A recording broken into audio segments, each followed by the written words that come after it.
All right, good afternoon, good evening, and good morning to all of our participants on the second anniversary of the Champions of HR Mentoring Programs webinar series. We started off in October of 2023. So this is exactly 2 years. So a very warm and special welcome to all of our existing participants, especially those who may have joined us from the very first um, edition of this mentoring program and of this webinar series. And of course, hearty welcome to our new participants who are joining us for the first time.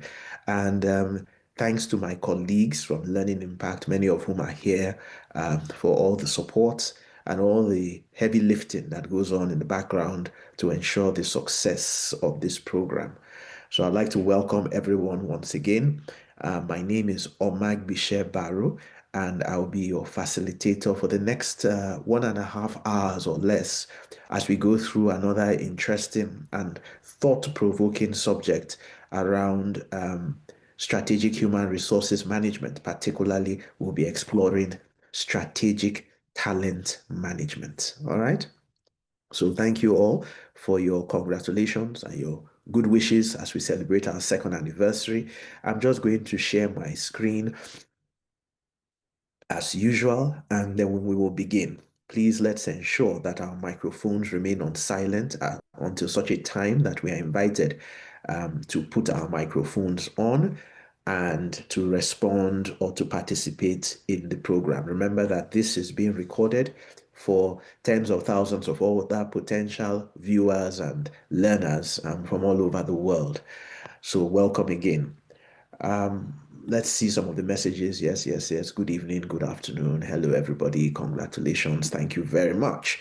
So it's strategic talent management. All right. Very interesting subject that lies at the intersection of human resources and strategy. So these are critical subjects in the area of strategic HR. As usual, I would start off by introducing our company, particularly for the benefit of those who are here for the first time, and also for the benefit of those who will be viewing this from the comfort of their living rooms and their studies and wherever they are, from wherever they are in the world. Learning Impact is an Abuja-based organizational development and strategy consulting firm, and we were founded in 2010, and that is the company that hosts the Champion of HR series. Our core products are around five distinct areas, and I've tried to capture them on the screen. Corporate training and coaching, where we intervene with companies and organizations across all industries, providing training in business and professional skills. We also provide coaching, performance coaching, executive coaching, group coaching to organizations across all sectors. Another important solution that we offer is around strategy and organizational development consulting. Here we help organizations to build their competitive strategies at a departmental, functional, and organization wide level, and we also support them with strategy implementation and management. We also provide a comprehensive bouquet of strategic human resources management and change management solutions across all aspects of the employee life cycle, from performance management and talent management and learning and development. We intervene in organizations to strengthen their organizational system, strengthen their HR function so that they can deploy their most important assets, their human beings, to achieve their strategic objectives. So that's the work we do in strategy and OD consulting. We also offer a variety of HR technology solutions, foremost amongst which is our 360-degree feedback solutions. So we help organizations to set up and run 360-degree feedback for their leaders, managers, and professionals. And we also offer unique technology solutions that support HR, including, for example, our LD Planner, which helps with learning and development planning, as well as our S Tracker, a strategy tracking and monitoring platform and app that a number of organizations are using at this point in time. Learning Impact also offers e-learning and knowledge management solutions. Our flagship e-learning solution is called the Online Efiko, and it's available online. It's a massive open online learning center that provides micro learning courses for you to learn asynchronously at your own pace. We also help organizations with designing and deploying customized e learning solutions. And our flagship knowledge management solution is called the e-paper vendor. So you can check it out at www.epapervendor.com, offering the complete digital version of all the leading Nigerian newspapers, as well as some other proprietary productions and publications from Learning Impact that support research, learning, and organizational effectiveness. So you can check that all out at www.epapervendor.com. And finally, the one I say that is dearest to my heart, my favorite child, is our life skills education resources and programs. And here we intervene in the lives of young people, teenagers, young adults, as well as young children, teaching them life skills like leadership and creativity and innovation and problem solving and emotional intelligence and financial literacy and political literacy and civic education and communication skills, how to write and how to speak confidently in public, and entrepreneurial skills.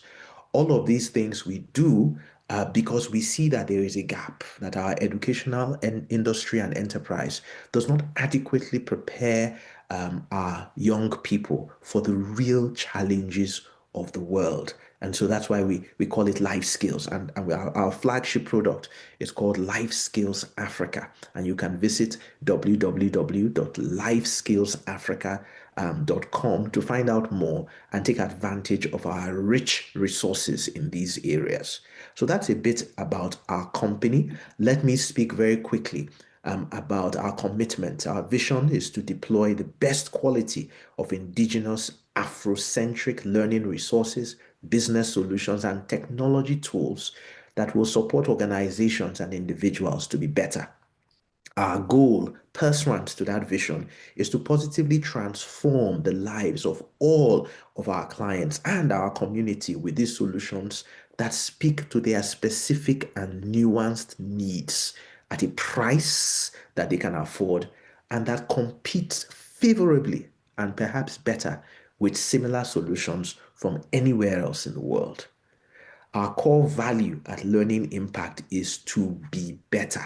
And what that really means is that no matter how good you are at anything you do, you can be better.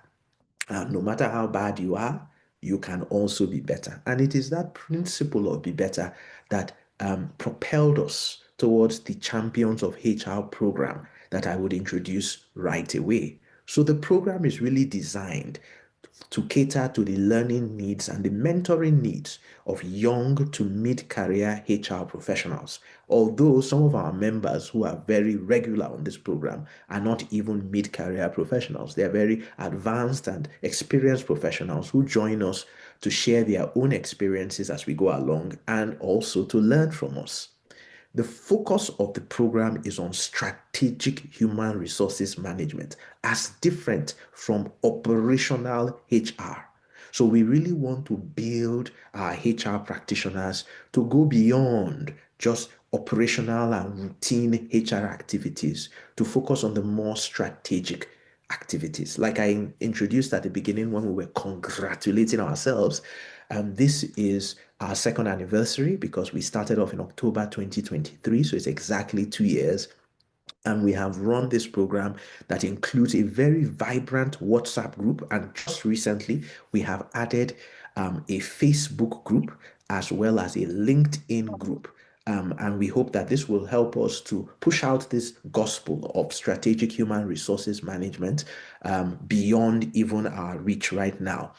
We have over 400 members on the group, and some of you are here today. And we are on that WhatsApp group continuously learning, engaging, and supporting each other. And we encourage you, as I invite my colleagues, to post the link to the WhatsApp group, as well as the links to the Facebook and the LinkedIn groups, if possible, so that if you want to continue to network and join us and invite others to our program, you can certainly do so. All right. So enough of the introductions. I have spoken about myself. My name is Omag Bisher Baru. I see a few people have joined us.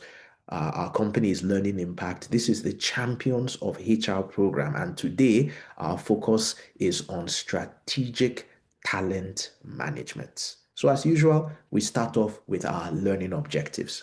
At the end of this session, we expect that you would all be able to explain the theoretical and practical importance of strategic talent management and make a strong case for enhancing talent management initiatives and activities in your organizations. That you would also be able to define strategic talent management and connect to the key principles and issues and connect these issues and principles to the real life context of your own organizations. We would explore a case study together very briefly on strategic talent management and use that to help us to understand even better some of the things that we have conceptualized. And finally, I will introduce to you a simple tool that we use in talent management, which is called a hypo identification tool. And hypo means high potential, or what we call a high potential employee identification tool that is commonly used in strategic talent management. Okay, so based on this, what do you call it, learning objectives, our content is very simple. We start off with a conversation. Why is talent management important? Where we'll explore, as usual, some theoretical foundations and make a connection to our realities. And then we will define talent management and all the underlying issues and concepts and principles. And then we would explore talent management processes and tools, particularly the hypo identification tool. All right. So at this point, does anybody have any thoughts, questions, concerns before we jump right in? Let me just check out. Yes, on the WhatsApp group, we have the links to the very good to WhatsApp chats. Very good. So if you're not a member of the WhatsApp group, please feel free to join. And we also have the LinkedIn group connection there. If you'd like to join us on LinkedIn, we encourage you to do so because there you'll be networking with even a larger audience of professionals from around the world who are interested in the subject of strategic human resources management. Yeah. Great. So I don't see any questions. I don't see any hands popping up. So it just means that we are ready to begin the conversation and the learning. And we'll jump right into it as we explore some of thoughts on talent management. And they come from two very distinguished scholars. One of them, one of my favorite scholars, a gentleman called Jim Collins. And he says that great organizations focus on getting the wrong people off the bus, the right people on the bus, and placing the right people on the right seats. For me, that's talent management. There's no better description of it.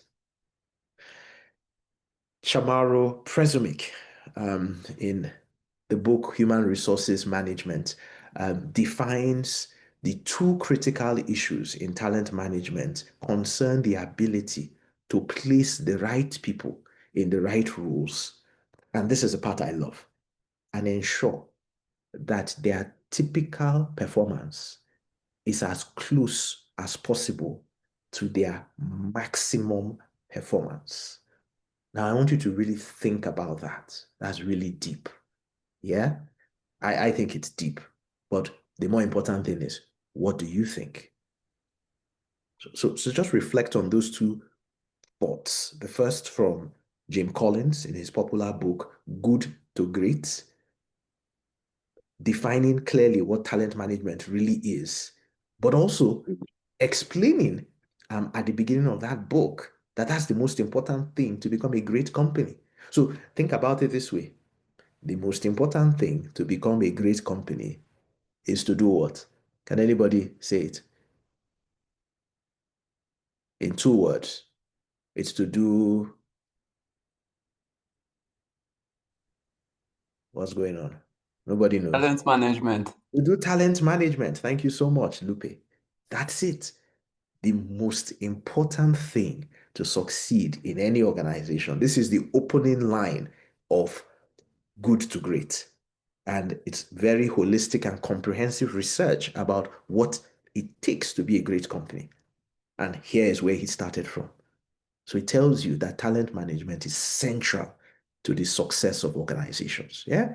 And then that beautiful definition of the key issue from Chamaru Presumic, who says that thing about their typical performance to be as close as possible to their maximum performance. Yeah. Let's look at what some of the theories in organizational behavior tell us about the importance of talent management, in addition to these wise sayings from these very distinguished scholars.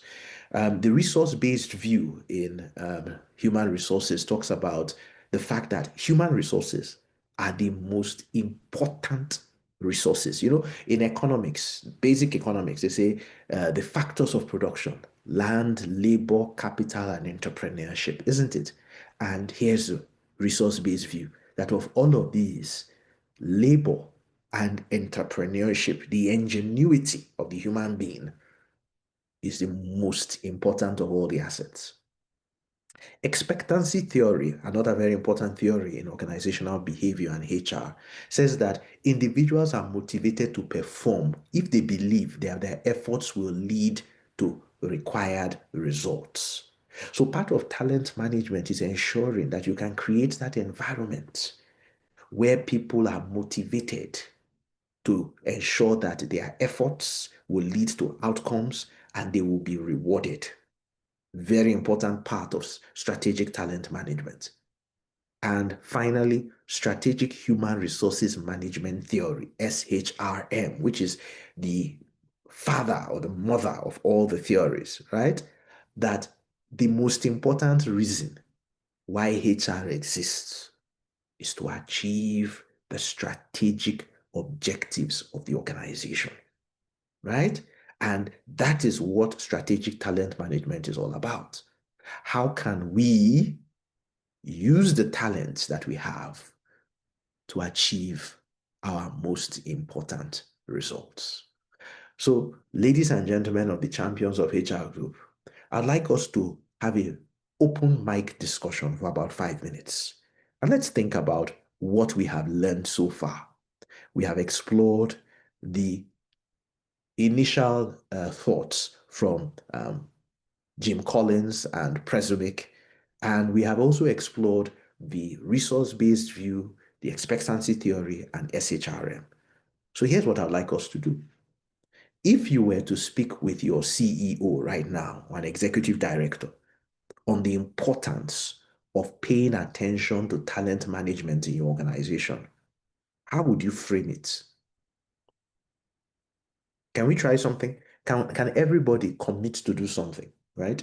Um, can we write on our right here on the group where we are now, not even on the WhatsApp group, right here on the group, can you post a one paragraph statement in your own words that captures for you, from what we have learned so far, why talent management is important? Can we all try this? Let's see, fastest finger first gets a virtual chocolate, or maybe get something even more. Maybe I'll give the person a special prize. Yeah.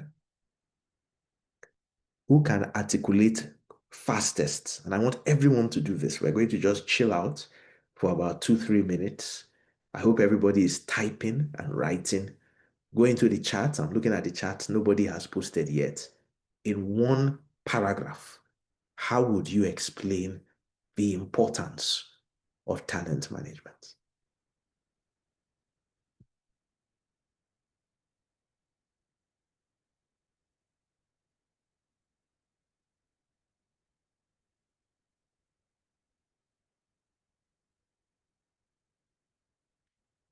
We had these definitions.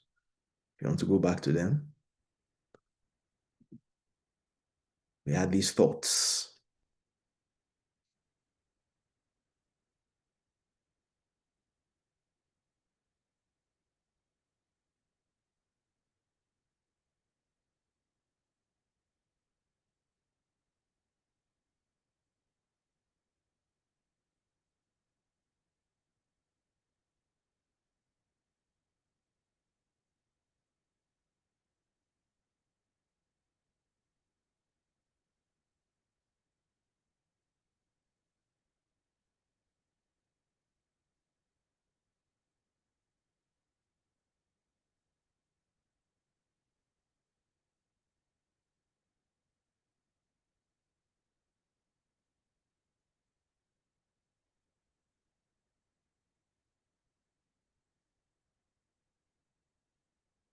Aha.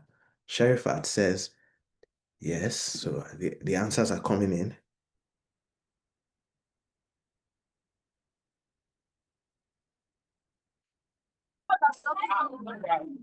Mhm. All right. Somebody says, James says, talent management. Okay. Sharifat says, talent management, Sharifat, enhances career growth of an individual. Very good. Talent management is important to James because it helps organizations to engage the right people who share in the same goals of the organization, working in the right positions. Thank you. Halima says talent management, it drives, let's see that, it drives organizational growth and change. Emmanuel says talent management fosters engagement, boosts productivity, supports leadership development, and reduces turnover costs. Very good. Interesting perspectives. Let's see if a few more people will be sharing their thoughts on how, if they were to speak to their executive director,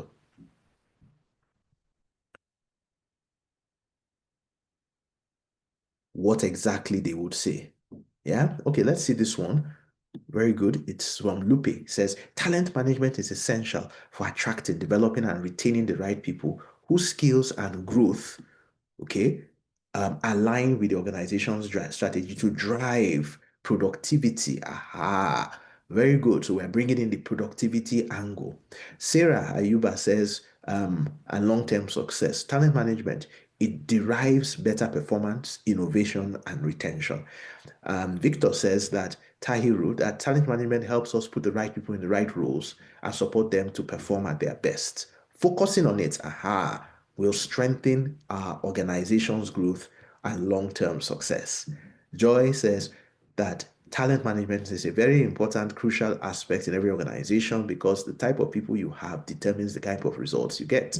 If you have the wrong people in a role, you aha, excellent. Now there's something that Joy has introduced that I was looking for, right? Yes, there's something there.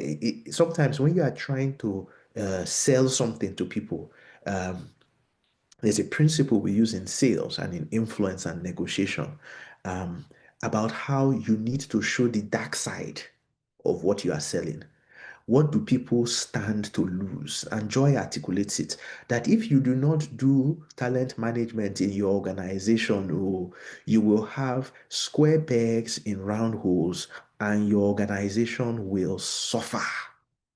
Ah, this is the type of language that sometimes jolts people into action. So, Joy, thank you for using that language. So, I'll give you a virtual chocolate because I can't give you the other prize. You already have the other prize that I would have loved to give out, which was a what they call it, a 1 year free subscription to the online FICO. Yeah. So, Joy, receive your virtual chocolates, catch it, unwrap it, and absolutely enjoy it and make everyone jealous because you've captured that very important element that I was looking for, that element of what you stand to lose by not doing talent management, because that's a very compelling way to articulate a proposition towards somebody. So, Joy, here's what you are going to do for us. Joy, are you there? Yes, I am. I'm here. I'd like you to look at all Yes. the other responses that were received from people who are outside Learning Impact and who may not have access to the online Efiko. And I want you to pick one and give the prize to that person. Maybe we can even make it easier, actually. I think I had already made a commitment, so maybe we should stick to that commitment. What do you think? My earlier commitment was I should give the prize to the first person that responded, isn't it? So let's go back. Yeah. I think we Yes. should go So back no to the need first. to reinvent the wheel. Sherifat, congratulations. You have just won a 1 year subscription if you don't have one already. And if you do, you can gift it to somebody to the online Efiko.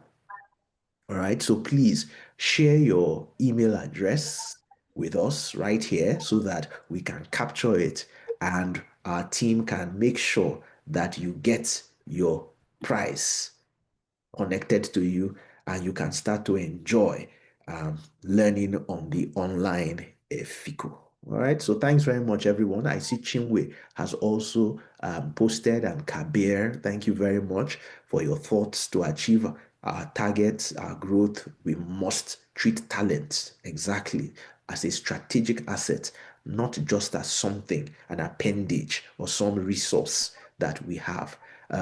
Talent management is essential for company sustainability. So I think that we all have a clear understanding of why talent management is important. And I thank you all for participating so well in that small activity.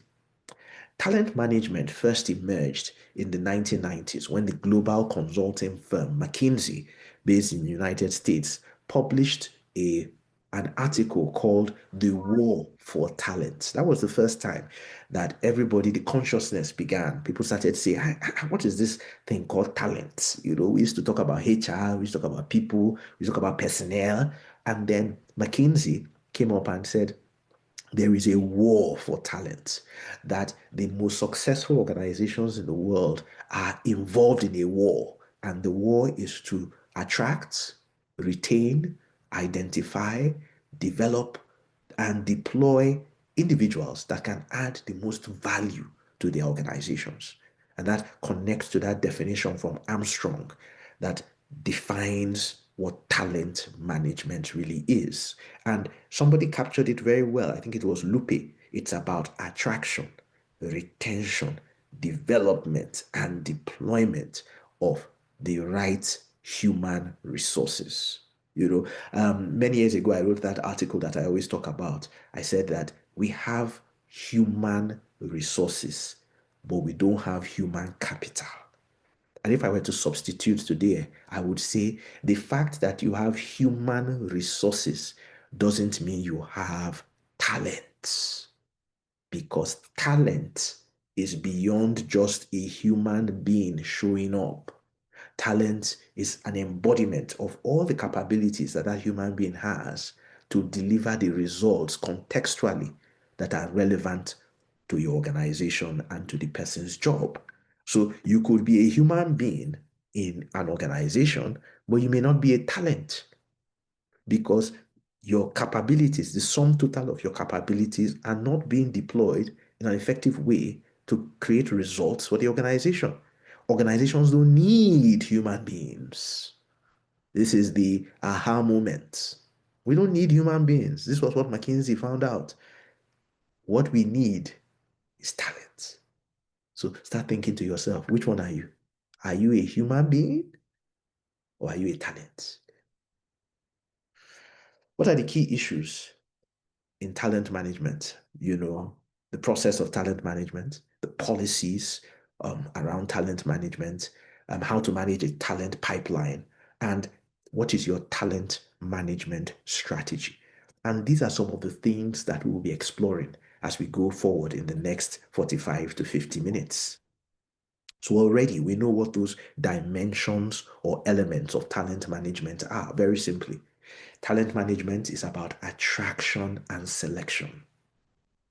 Talent management is about deployment and development. Talent management is about retention and engagement. These are the three elements of talent management. And this is what you, as a strategic human resources management professional, should be concerned with. So let's unpack this a little more by exploring what those key issues. So as a HR person, what are the things that you should be interested in when it comes to talent management? And we will explore them across three buckets. The first is understanding the strategy and workforce plan of your organization. So we are getting practical now, right? So we've understood why talent management is important. We've defined what talent management is. We've looked at the key elements of talent management. So now, how do you apply this? What do you do in your organization? The first thing is to be concerned about what's the organizational strategy and how does this dovetail into a workforce plan? The second set of things you should be concerned about practically is what is your policy? What is the framework under which you do talent management? And then the third and closely related to that policy is what is your strategy? What is your strategy and how do you ensure that you have a healthy talent pipeline? I hope all of this is not moving too fast. I hope we are getting it. I hope it's making sense. When we go through the content of this slide, which we will wrap up in about 5 minutes, I will pause and I will allow us to think about all of these things and ask some questions because there's a lot of technical information that I'm about to share with you. So I want everyone to take it easy, pay attention, take down notes, and if there's anything that seems confusing, please ensure that you challenge it when you get the opportunity in a few minutes. Yeah? So first of all, let's start from the green bucket. Strategy. As a HR person, if you don't understand where the organizational strategy comes from, if you don't understand what the organizational strategy is and what the organization is really trying to achieve, then you can't do anything valuable as far as talent management is concerned. So here's where the problem is. If you don't understand the strategy of your organization, where the strategy is coming from, what is driving that strategy, you will end up recruiting human beings and not talent. You will end up promoting human beings and not talent. You will end up fostering a culture where human beings thrive, but talent wouldn't thrive in that culture. You need to be able to tailor the talent needs of the organization so that it achieves your strategic goals. You need to be concerned about the structure of the organization, the changes to the different things going on in the organization and in the world, and to the timing where you have to deploy talents. All of these things captured typically in your strategic workforce plan. So, key thing, HR people need to understand the strategy, where the strategy is coming from, so that they can find and attract the right talent, deploy it, and plan it through a strategic workforce plan. So, where is our organizational strategy? What are our priorities? Let's put together a plan about how we are going to attract, select, retain, engage, develop, and deploy the talents that will achieve that strategy. We also need to be concerned about policy. What's our policy? What's our general framework for doing talent management? Organizations have something they call talent on demand policy, where we have excess capacity. I always remember the Super Eagles, the glorious Super Eagles of 1996 Atlanta Olympics.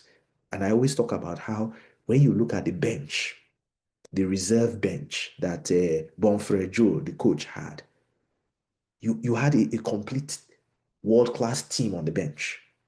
That's how you win, according to some organizations. You win by having preponderance of talent. Some people in some organizations, their philosophy is that when they see a talented person, especially organizations who can afford it, large organizations, when they see a talented person, they just hire the person. Think about football, it's the same thing. Many times, football teams don't really need a striker. They already have a striker.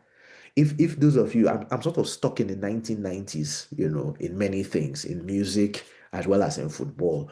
I remember when Barcelona was the best team in the world in the mid 90s, and they boasted Romario, striker. They had three number nines. I mean, think about it. Why would you want to have three number nines? They had Romario, they had Stoichkov, they had Hadji, they had like four of them, and they were all top number nines in their different countries. What was that? That's talking about large pools of talent. So the day Romario is not on fire, Stoichkov is on fire. The day Stoichkov is not on fire, Hadji is on fire. They have redundancy of world-class talent. So for some organizations, that is their policy.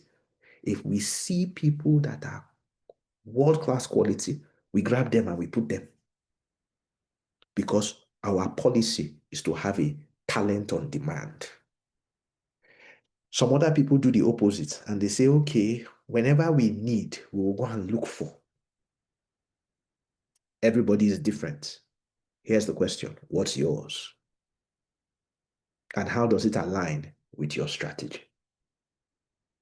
Then you have the concept of exclusive versus inclusive talent management. So, exclusive talent management is the talent management that speaks to talent as being exclusive. We are interested in identifying the best of the best and focusing on them. That is talent management to us. We are an organization. We know that we have 100, 200, 5,000 employees. We recognize that not everybody has unique talents. So we manage those who are there, but we pay a lot of attention to those who are truly talented. So we call that exclusive. You think of talent as an exclusive thing. Some other people look at it as the opposite and say, no, no, no, no, no. Everybody has the potential to be talent. So our policy is to sort of develop everybody and give everybody the chance to achieve their full potential.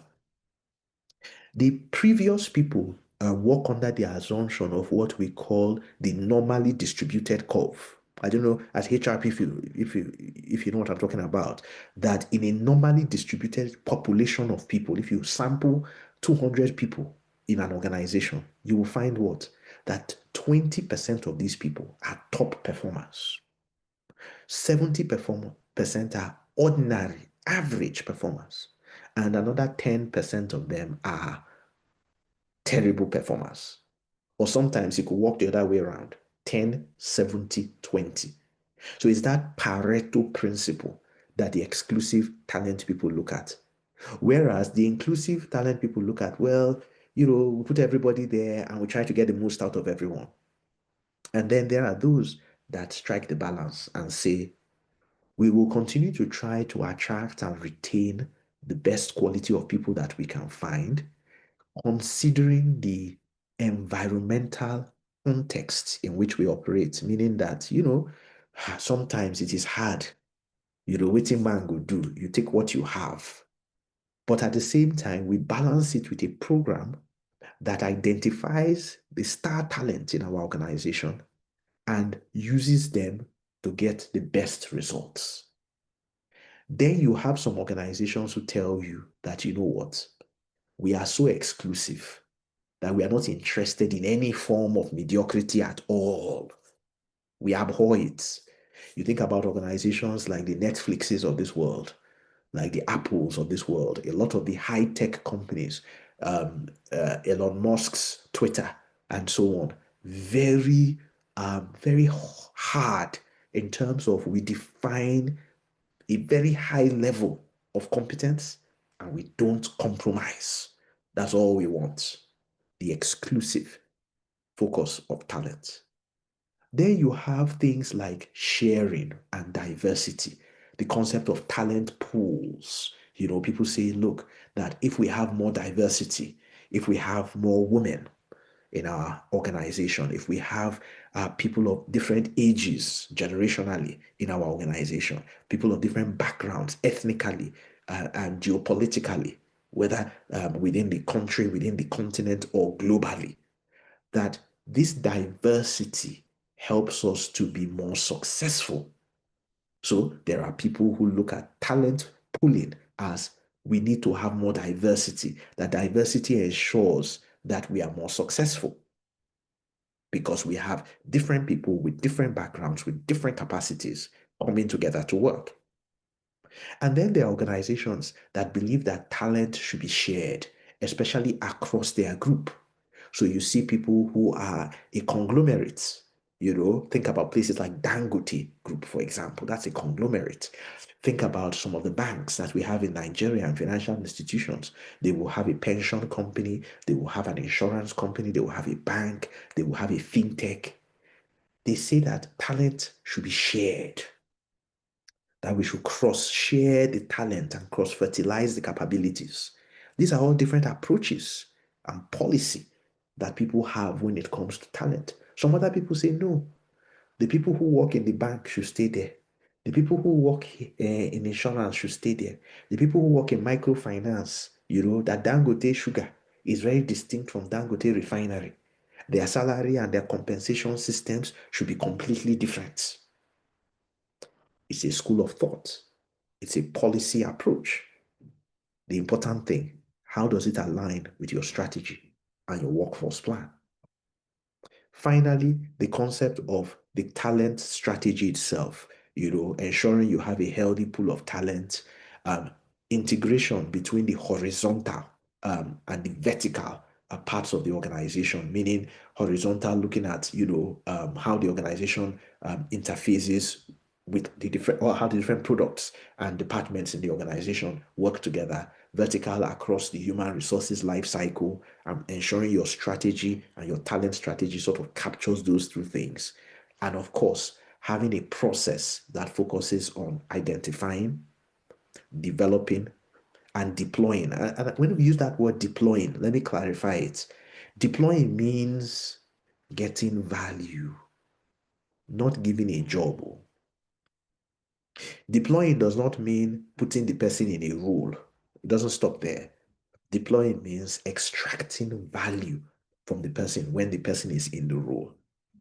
So this, ladies and gentlemen, is a brief summary, a synopsis of talent management, the key issues: workforce planning, talent management policy, as well as talent strategy. So tell me, what do you think? Questions?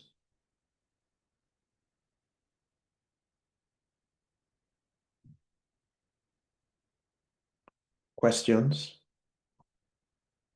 I've given you a lot of technical information.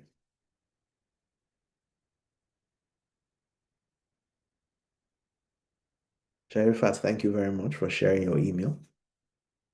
And I'm sure that our team will set you up very quickly. I'm sure by the end of today, you will get your welcome to the online Efiko and you start enjoying over 50 courses across different areas. So talk to me, guys.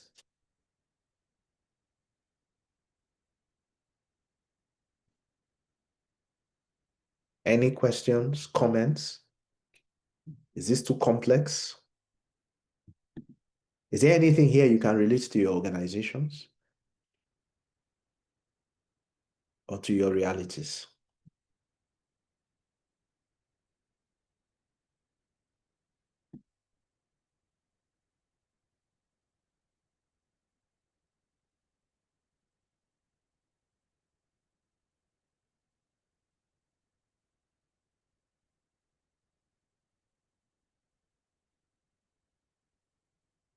Okay, I see a thumbs up.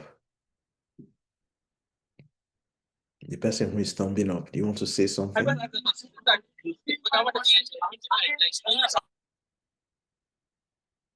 Yes. Emmanuel, did you want to say something?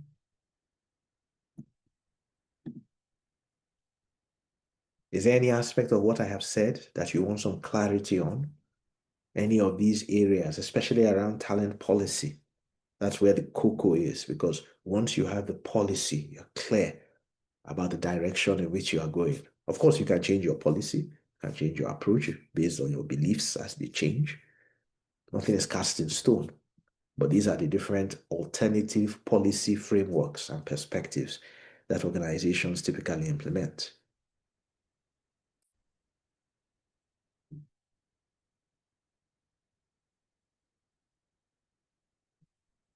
Okay, so it sounds like it's either we are completely mesmerized by all of this, or we have completely understood it, which is the one that I prefer and I hope.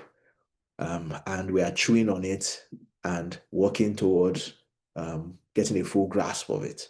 So, who amongst us has an angelic voice? Like who thinks that they've got the voice of Abubakar Tafawa Balewa, the former prime minister the first prime minister of Nigeria?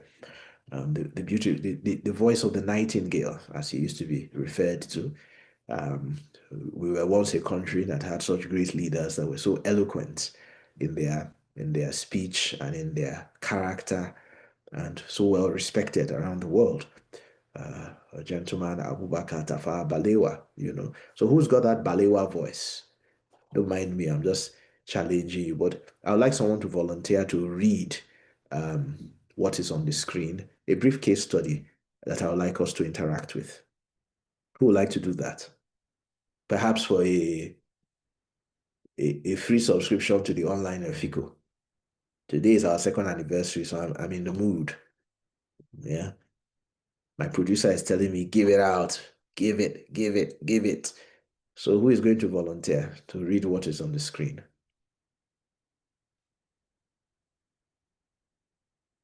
Aha. Emmanuel, go ahead. You have a question. Sorry, can I go ahead to use the mic? Yeah, put on your mic. Go ahead. We're All waiting. right. Good evening, everyone. So it's just a clarification.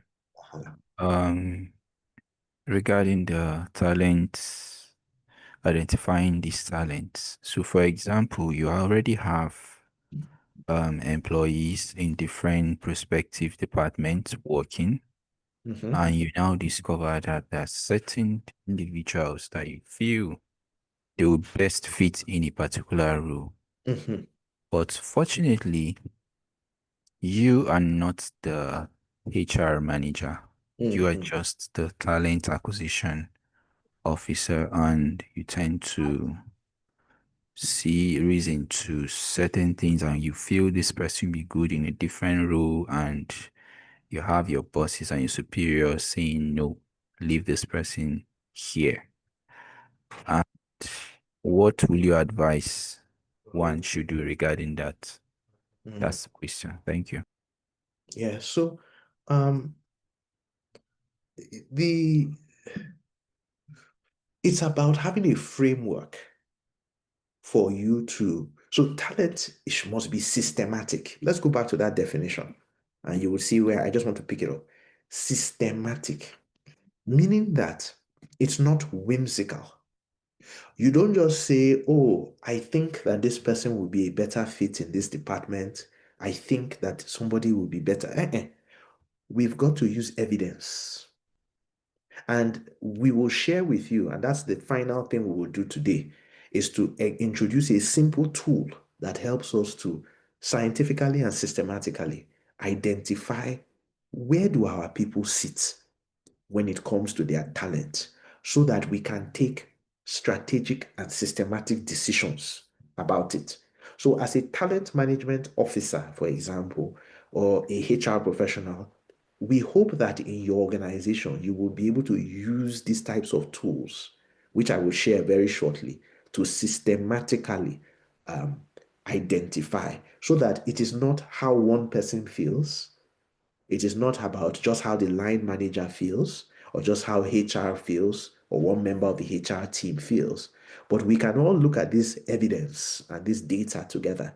We can analyze it and then we can come to a conclusion about who should be in what department, what capabilities people have, and where is the most appropriate place for them to sit. What do you think about that, Emmanuel? Yeah, that is Yeah, good. You're right. Do the evidence, like you exactly. earlier mentioned, actually there are evidence that this person will fit a particular role, and even the person himself is not really comfortable where he is, but he's just doing it because he just wants to get paid and stuff like that. Exactly. But it's one thing for someone to just love what he's doing, and it's another thing for someone to just sit and just do it because Collect he wants salary. to get paid. Yes. Yeah, So, exactly. and the idea of talent is you enjoying what you're doing and doing it right for the productivity of the company. Exactly. And there are certain situations where that opportunity is not really granted. So that's where I want you to come in. The opportunity to move to a department where your Yes. talent will be better. Well, that's the Yes. reality of organizations. So remember, everything is not in your control, right? The organization has its own priorities, right? So, and that's real. So it's again, it's like saying, let's use a football example, right? Um, when Mikel Obi started to play for Chelsea, Mikel Obi was an attacking midfielder. Do you know what I'm talking about, Emmanuel? I hope I'm not blowing. Yeah. Yeah.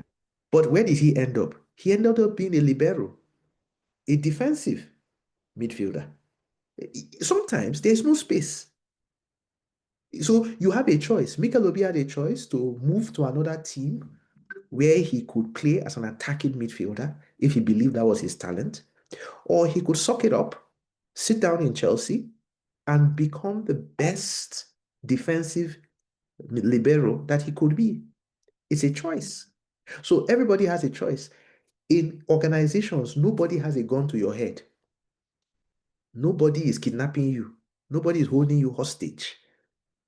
The organization has its own priorities, and they will deploy you in the way they have scientifically determined, hopefully. Maybe that's what Chelsea did, to deploy that gentleman in that role, right? Did it work out? Could it have worked out differently? Well, we can argue either way, but he stayed there and he did the best that he could, right? So it's a choice at the end of the day. Organizations make a choice. The reason I mentioned what I said about the systematic way is that just be sure as an organization that you have systematically considered whether this person should move to a different department, to move to another function, and so on. And if you have done that consideration, then you stick to it. The person, on the other hand, which is the second part of your question and the second part of my answer, then has to determine, I have not been taken hostage. There is no gun on my head.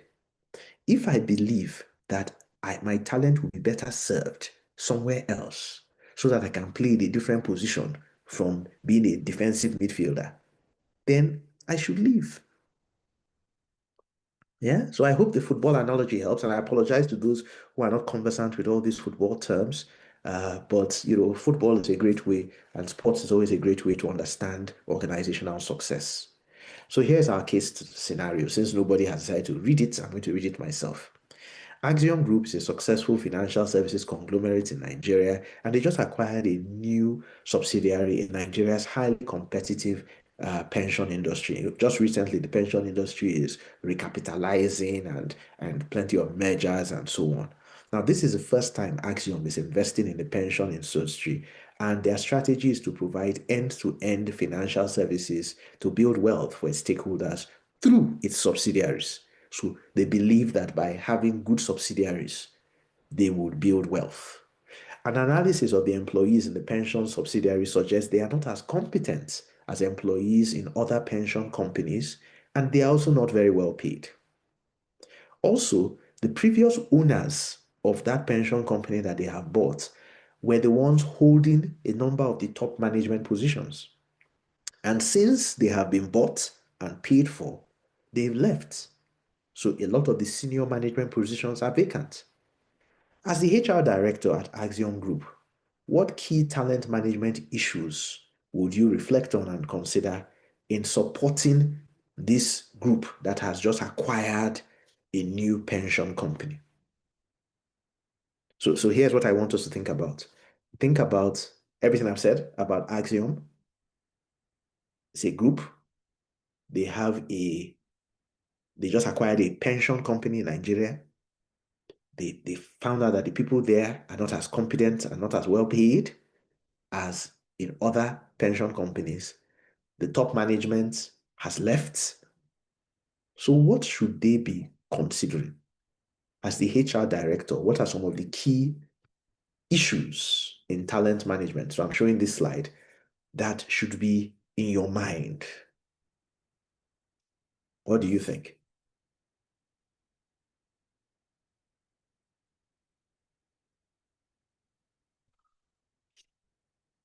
Can you see anything in this screen that relates to that case study?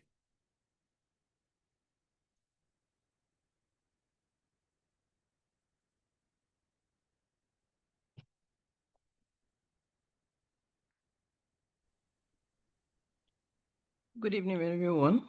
Good evening, Olufumilayo.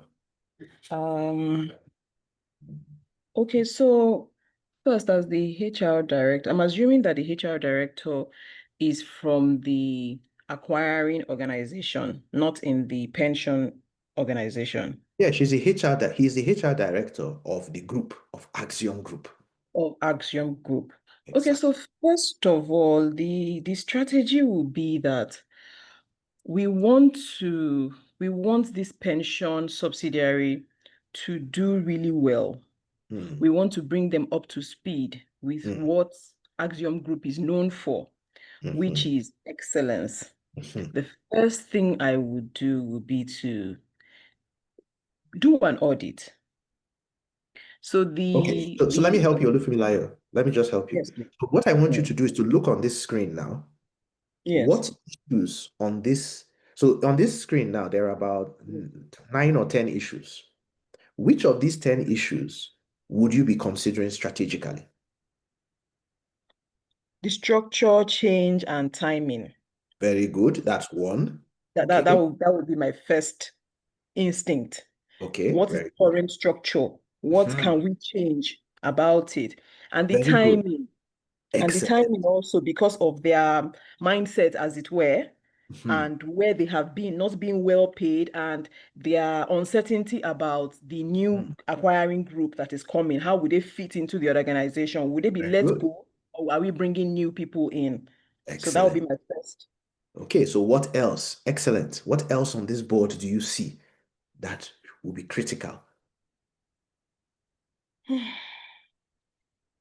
Ensuring a healthy talent pool as well. All right. Yes. I want to be sure that if the talent on demand also policy, since there's no availability, let me put it, because top management have all left. So I want to know if the people who are on ground can fit into those roles and what I need to do for them to be able to fit into those roles. Okay, excellent. Yes. All right. And also identification, development, and deployment. Of course, very important. Yeah. Yes. Yes. Good. Excellent. Thank you very much for sharing that, Olufumilayo. Thank you. Yeah. So that's what. So again, I want us to be connecting. The reason I brought you in, I wanted to focus you. You were on the right track, but I wanted us to see it from this perspective. Yeah. So these are the key issues. So that this screen you're looking at, you can take a copy of this, put it in your office. And anytime you have a talent management problem, you say, oh yeah, where do we start from? Yeah. That's the type of discipline I'd like us to have. Can somebody else? There's something very interesting that I just thinking about it right now. It just struck me. What else could Axiom Group, especially around these concepts? And for me, you may want to answer it if I can lead you to it. Around this concept of top management have left. There is a lacuna. Okay, James, go ahead. Let's hear from James. Maybe James will get it. Okay, good evening. Good evening, everyone. I think the first issue should even be the organizational strategy, because the first organization were not actually faring fine. That is why they could even sell, Axiom Group could even buy it easily. So Okay. there should be an organizational strategy to reorganize the things that are in order first. Okay. Because even if we check, after checking the structure and the changes and the timing, but if what the ASUM group need now, basically, since they have taken the organization off, the values they are bringing on board will change from the core values that were there before, which these people who are on ground were used to. So there should be organizational strategy change first, issues that you look at it before now coming into all this, because this person may actually be fit, but they are known, they are already accustomed to the culture of what the organization they were working for before. But now the ASUM group are here. As a HR manager, I should be looking at what do we want to achieve now, as we are no longer the old organization, but we're ASUM. From there, then I will move to the other issues that are aligned before me here, but the organizational strategy first. What strategy do we need before we now look for that? Thank you. Thank you very much, James. Excellent contribution. So let's look at the strategy. And part of strategy is culture, the way people work, isn't it? Yeah, the way people do things and what we tolerate and what we turn a blind eye to and what we incentivize and so on and so forth. So we need to pay attention to that from a HR perspective. Yeah. And what I was saying was, yes, Sarah, go ahead. Good evening. Sorry, I'm not too strong. So I've posted on the chat Yes, box. we've seen it. But so my contribution will be on the talent needs to achieve the strategic goals. So looking at the new structure, as James mentioned. So another thing is to get the right people to do the right job. So as they are new to the pension company, so they need to start looking at, do we need more of marketers? Do we need more of strategic people or managers to achieve all this? So it's getting the So Sarah is bringing up something. Sarah, we've lost you, but I'm hearing something very critical. You've come into a new industry. That industry, the company that you have bought was not very strong in that industry. This is what I'm hearing, right? So do we need to go and poach people from the industry and bring them into the organization? Aha. Let's go into do we need to do a benchmark of remuneration in the industry to find out where we really are and see how we can enhance our remuneration? These are all different alternatives. The other alternative you have, which is what I was alluding to, especially at the top management level, at the very strategic level, Olufumilayo, which I was hoping that we would see, was sharing, talent pooling policy around sharing. We are a group. We already have people with finance and investment backgrounds in other areas, in banking, maybe in insurance and capital markets. Maybe what we can do to bridge some of our talent gaps immediately is to bring people from, for example, from our capital markets business, we could bring in some investment managers who are already managing mutual funds and other investment products and bring them to come and head investment management in our pension subsidiary. We can bring in HR people from our HR group. Instead of going to look for a new HR person from outside, we can bring in HR people from within our HR group and deploy them to become the head of HR in the pension subsidiary. You see, by talent pooling and sharing talent across the group, we may also be able to move faster, right? So these are just different examples using that case study. Yeah, exactly. That's it. Olufumilayo, you just hit the nail on the head. We can find talent in the acquiring group that can hit the ground running. And the beauty of doing that is that acculturation, these people will come in as strong culture ambassadors, right? So quick thoughts for everybody. What is the kind of talent most required for your organization to achieve its core objectives? Can you write it down? If someone asks you, think about the strategy of your organization, its most important objectives. Write down the core, what do you call it? The kind of talent. Define it in its most nuanced way. Write it down. This is an assignment for everyone. Then compare your definition to that of your CEO.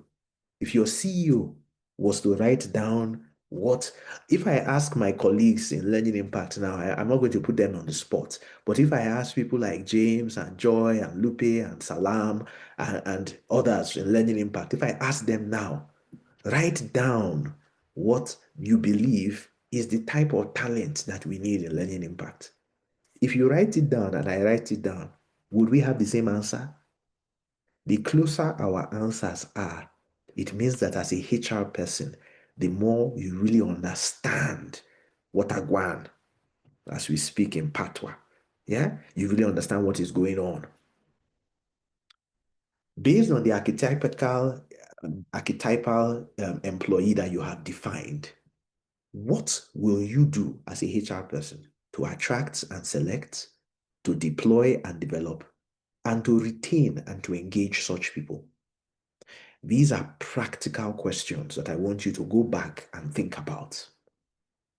Define the archetype of the talent your organization needs. Write it down. Compare it. Ask your MD, ask your CEO for his own. Compare it.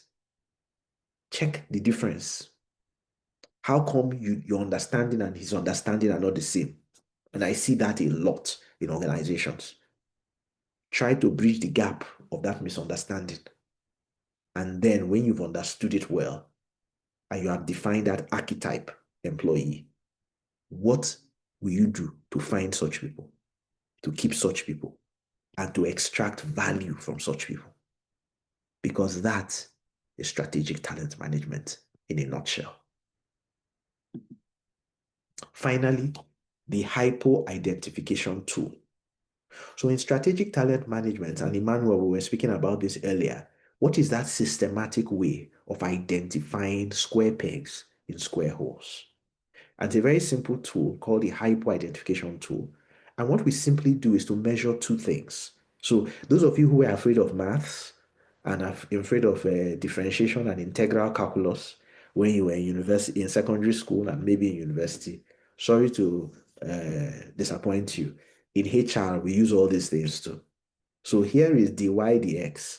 On the y-axis, you have current performance. On the x-axis, you have future potential. Talented people are top performers with high potential. So we have a 3x3 matrix. Low performance, medium performance, high performance on the y-axis. On the x-axis, low potential, medium potential, high potential. What does performance mean? Are they meeting their current KPIs on their job? Simple. What does high potential mean?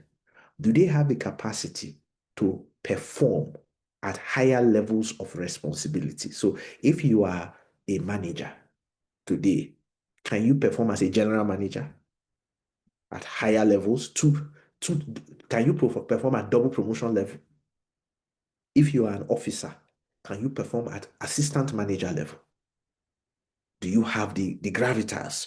Do you have the leadership skills? Do you have the breadth?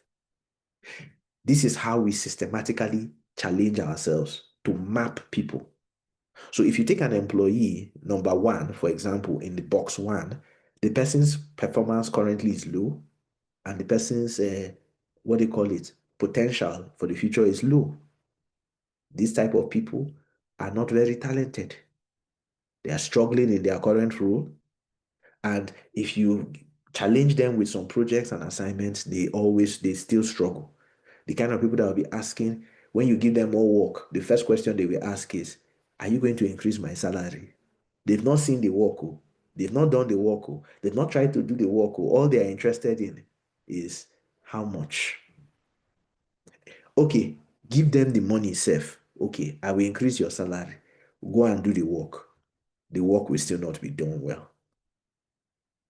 So can you see, and we continue like this up to, let me give you a good example. Look at number 3, the person's potential. This is what you were talking about, Emmanuel. The person seems to be very enthusiastic, energetic. You give the person assignments, the person shows up, the person is interested in doing more, participating in different projects and so on. But on their current performance, the person is a slacker. That tells you that that person is ripe for a transfer. The person has the energy, has the enthusiasm, has the drive, but in their current role, they are not doing very well. It's different to Emmanuel from somebody who is in box one. Because if you're in box one, I'm not going to change your department. I'll sack you. That's different. If you're in box three, you have potential. If you are in box seven, let's go to box seven, for example, where your current performance is great, but you are not very innovative. You do what is expected of you. You do what you are told. You tick the boxes. But when we challenge you with more assignments, when we try to stretch you and give you more tasks, we find that you don't have the ingenuity. You don't have the innovation. You like to stay in the lane of what you are familiar with. Okay, so that's another interesting dilemma. So this type of people, we can say to them, okay, we'll keep you. You'll be the one doing induction for everybody because you are the organizational encyclopedia. You know everything about how we do things today, but you are not ripe to take advantage of the future. We will encourage you to take advantage of the future so that you can grow. But if you decide that you are not ready to grow, we won't let go of you because you have rich organizational context and history. So you are our encyclopedia. Will be technical information, not cultural, just technical. Because cultural, we want people who can do things creatively. But from a technical standpoint, you are there. We call this type of people stable people. They know their job, they are performing. But if you give them something else to do, they will flounder. So leave them where they are. Let them just be jeje. They may not get promoted, they may not become managers, but they are good performers on their current roles. And then you have the people number 9. So I'm looking at all the extremes, if you noticed. And what are the number 9s? These are people that they are shooting out the stars on all their current expectations. And when you challenge them from time to time, when you ask them questions that don't even have to do with their work, when you give them some assignments that are multidisciplinary and involve other departments, they shine like a star.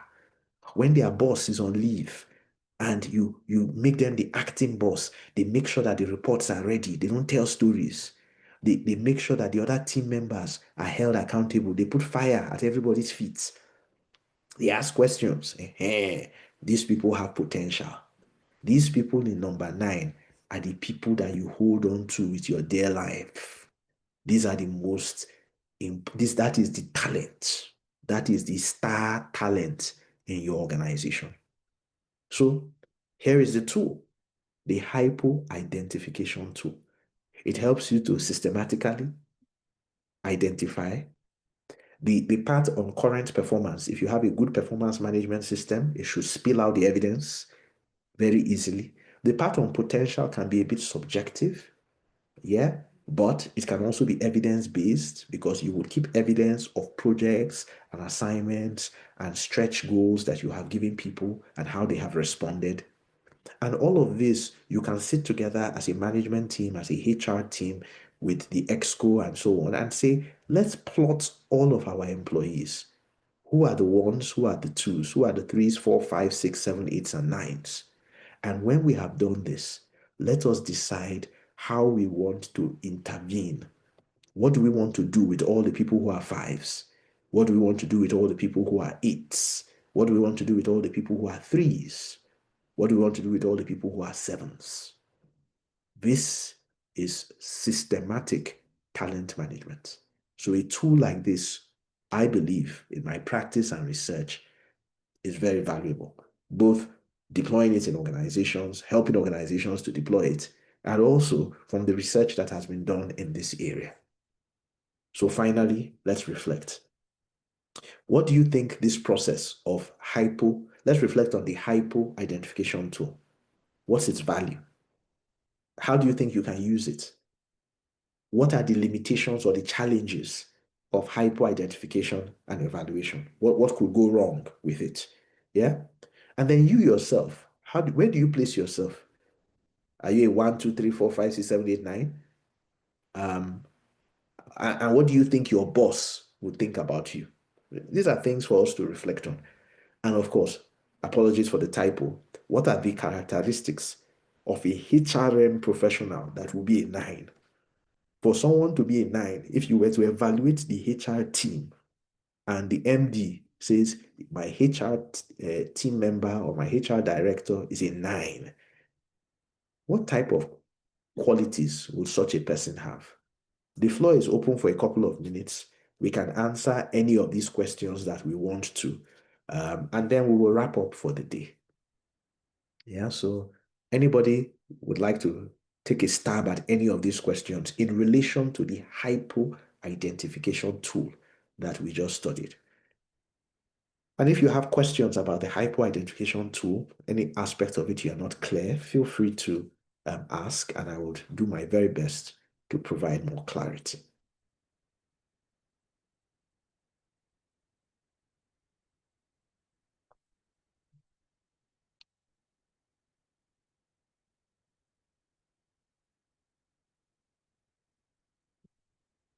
Anybody? Is there any value to using the hypo identification tool? How can you use it? Yeah, for me, I wanted asking, is it possible someone to have a 8 on performance and at the same time his potential is 3? So look at What it do again, this kind of people? Good question. So remember, you can't be 8 and 3. The person Okay. is high on their performance. That's what you are saying, isn't it? Yeah. So it's a matrix. So if you draw the line of the person, you will say, oh, this person is high. So the person is somewhere up here. But when it comes to potential, the person is a what? A 3. No. Is the person high, medium, or low? That's how it works. So what I'm saying was the potential, let's say he's in 3 and he's No. massive. The potential is not 3. The potential is low, medium, or high. Low, medium, or high, yes. So is the person's potential low, medium, or high? That's the question. If the current performance is at 8, the potential will be at medium. No. Let's get it right. We are not. What we're evaluating is low, medium, high, low, medium, high. Forget about the numbers. It is when you say somebody is. So, Emmanuel, you are saying this person is a high performer. Is that what you are saying? Yes. So, how the person's potential is what? Is it high, low, medium, or high? Well, the reason why I was asking this question, I would say, sorry, I'm trying to portray like a real life scenario because it's based on where my office is and the challenges around it. So like for this training you're guiding us on, it's really helpful for me because you have this senior management staff where we get to use the success factor, where we get to identify these particular situations when it comes to the PMS period. And there's a column for this high potential, and they tend to, you try to explain to them, it's not possible for someone, you call him a high, and at the same time, you tend to give him a 3. I think I argued this with someone, some couple of last year. So that was the reason I was asking, is it possible? Like you clarifying, you said it's not possible. It's supposed to be No, that's not what I medium. said. I didn't say it's not possible. That's what I'm trying to explain. I'm saying, yeah, when using this matrix, forget about the numbers. So can you help me answer the question? The person you are talking about, is the person's performance low, medium, or high? Just answer that question for me. I would explain. I would say the person performance is medium. The person's performance is medium. Watch you. Pay attention very well. The So person's for me, potential. The person's medium. potential. Second question, so that we can all get it. Is the person's potential low, medium, or high?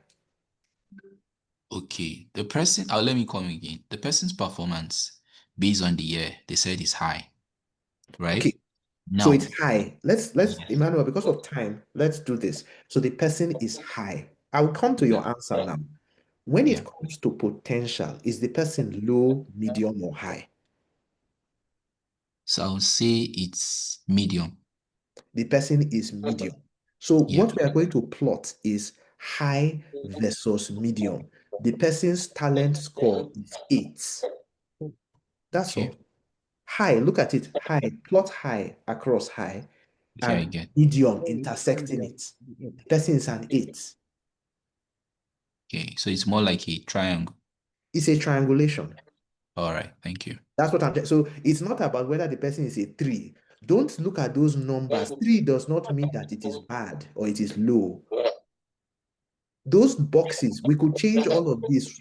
Instead of 1, 2, 3, 4, 5, 6, we could change it A, B, C, D, E, F, G, H, I. What is more important is, what does the box represent? The person who is in box 3 represents somebody whose potential is high, but their performance is low. Okay. I don't know if the rest of us can see. It's a matrix. And I think that Olufumilayo got it, and that's what she was trying to explain. So it's not about a number, whether it is a high number or a low number. It's really about a box. What does that box represent? Olufumilayo, are we on the same page? Yes, we are. Yeah. So we could change the things in this box. We could call it A, B, C, D, E, F, G, H, I, so that it does not give the connotation of a number. It's not about a number. It's really about a box. And that box represents valence, how high or how low. And the intersection of that valence from the performance perspective and the potential perspective. Yeah. So it's quite a lot. I mean, like I said, a lot of technical stuff. There's so many tools that we can dispose ourselves in talent management, but this is just a simple tool for talent identification that many organizations use. Okay. So, ladies and gentlemen, what have we done today? We started off talking about talent management, why it is important. Looked at a number of theories in strategic human resource management, the resource-based view, and so on and so forth. And we looked at those amazing concepts and conceptualizations from Presumic, as well as from Good to Great, from Jim Collins, about what talent management really is. And Presumic particularly said that your goal is to ensure that the way people perform every day is optimized to the maximum they can perform. And the point I wanted to bring out there, if I didn't, is that we all have a God-given potential of our performance and our capacity. And your job as a HR director, as a HR manager, as a talent acquisition manager, as a talent development person, as a CEO, as a line manager, is to do what? Is to make sure that the way people perform every day aligns with their optimal God-given potential to perform. We defined talent management as consisting of attracting and selecting, right? Developing and deploying, isn't it? As well as retaining and engaging the right people in the right roles. And we looked at talent management policy, talent management strategy, and the structure of talent management, and all the considerations that are important. And we looked at a couple of case studies, at least one case study of Axiom, and some of the key things that we could bring out. And I thank you all for your rich contributions in responding to that case study. And then we ended with the talent tool, the talent identification tool. And thank you very much, Emmanuel, for your questions that helped us to bring it into practice. So it's important so that we have a clear understanding of what the tool is. It's a matrix, right? It's a 3x3 matrix. You are plotting performance on one axis and potential on the other axis, and you're trying to find a triangulation where they intersect with each other, and it tells you something about the person's potential and performance and helps you to take decisions around the people. So if somebody is a high potential, but their current performance is low, then that tells you something, that maybe they are a wrong fit for their job, but they have energy, they have enthusiasm, they have passion. So maybe they need to move to another department. You see? So The matrix gives you that clarity in terms of scientific evidence and facts upon which you can base your talent decisions. So I'd like to thank everyone for their time, for their attention, and for their very good participation. Those who won prizes and those who did not, and those who made comments and who contributed, and those who did not, who were quiet in the class, and even to those who couldn't join us today, but who had the opportunity to watch and to view and to learn from the recorded version of this. Those who are joining us for the first time on the Champions of HR group and have also indicated by joining the WhatsApp, LinkedIn, and Facebook groups. I'd like to thank our team at Learning Impact and for all the hard work done in the background to make this program a success, particularly for the last 2 years. And at this point, I'll be signing out and wishing you the rest of a very happy and rewarding weekend and evening as we say thank you and goodbye. And we will see you same time next month. And please, let's continue the conversations. The video will be shared, the presentation slides will be shared as usual. Let's continue the conversations on the Champions of HR WhatsApp group, Facebook, and LinkedIn groups. Thank you very much. So long, farewell, auf Wiedersehen, goodbye. Thank you, Mr. Barrow. Thank you, Mr. Barrow. Thank you very much. Thank you, and have a pleasant evening. Thank Yes, you. the quiet listeners are saying that they are quiet listeners. Thank you so much, everybody. Thank you. Thank you. Thank you for the